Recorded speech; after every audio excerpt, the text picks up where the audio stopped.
When you reach a certain age, you realize that you have more Christmases behind you than you do ahead of you.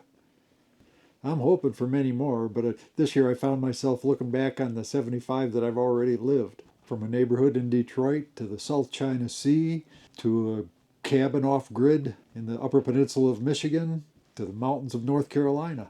It's been quite a ride. Near as I can tell, I had a pretty typical middle class Christmas experience. I mean, my older brother and I, we didn't lack for anything. We never went hungry, and we always had plenty of gifts under the tree and goodies to consume for the season. The family would go to the Christmas tree lot and pick out a Christmas tree and take it home, and Dad would whack off the inch off the bottom of it and put it in the stand, and my mother would remark about how crooked the trunk was. Fairly typical stuff, I think. Dad would be in charge of stringing the lights on the tree, and Mom would put the garland on, and then we'd all participate in hanging the ornaments, and fight over who got to put which one on, that sort of thing. And then we all caught hell for putting the icicles on willy nilly, not straight enough. Mom liked the icicles hanging straight down. And we always had eggnog while we decorated the tree and had Christmas music playing on the record player. And sometime during the season, Dad would always hang the outdoor Christmas lights on the eaves around the house and around the porch. And then on the inside, he always got to do the glass wax stencils on the kitchen window. I don't know if you're familiar with that. But every year, we had the same glass wax stencils on our kitchen windows because Mom liked that. And when it came to Christmas, Mom got what she wanted pretty much. Plus, we could always depend on snow for Christmas. Very few Christmases we didn't have snow on the ground in Detroit. Like I said, pretty typical stuff from my childhood and my teens. I thought that's what Christmas would always be like. And then I joined the Navy. My first Christmas away from home was aboard a ship in Southeast Asia. I remember we had spaces below decks, below where we worked. It was like a meeting room where we would get together and have meetings and get-togethers and whatnot. And during Christmas, we'd meet down there and sing Christmas carols. And there's always a guy with a guitar. Every ship, every base.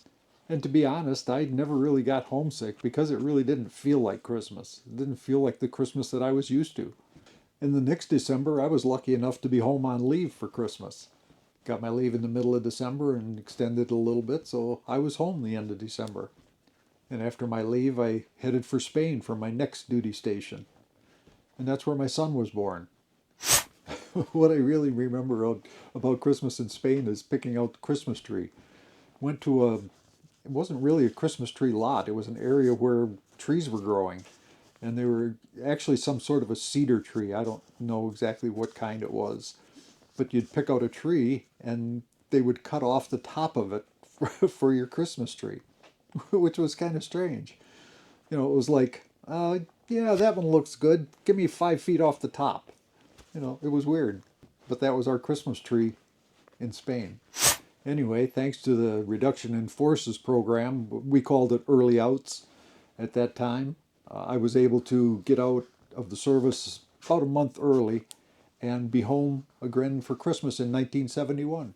So of my nearly 4 years in the Navy, I spent only 2 Christmases away from home, which was a pretty good deal. Not everybody was that lucky. Christmas in the service was certainly different, but it was really only a glimpse of how different Christmases were going to be. Life and circumstance can throw you some real curveballs. Marriages, divorces, job changes, living arrangements, they all play a part in how we remember Christmas past. Partners, roommates, co-workers, they all contribute. Some of the ghosts are good, and some not so much. Cast changes throughout the years.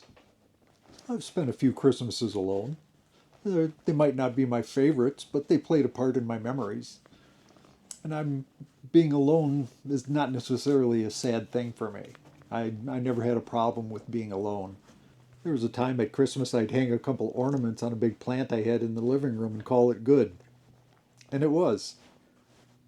And then things took an unusual turn and I moved off grid to the woods of Michigan's Upper Peninsula. And Christmas off grid and isolate is a whole different experience. The property that I had in the UP was bordered on two sides by commercial forestry land. And in December, I'd hike onto their snowshoe is actually what I did. Snowshoed onto the neighboring property and cut a small pine tree for a Christmas tree. I had a thing about not wanting to cut my own living trees, and I knew the scrawny little pine that I cut off their property didn't have any value, so I didn't feel too bad about it. I'm pretty sure they never missed them.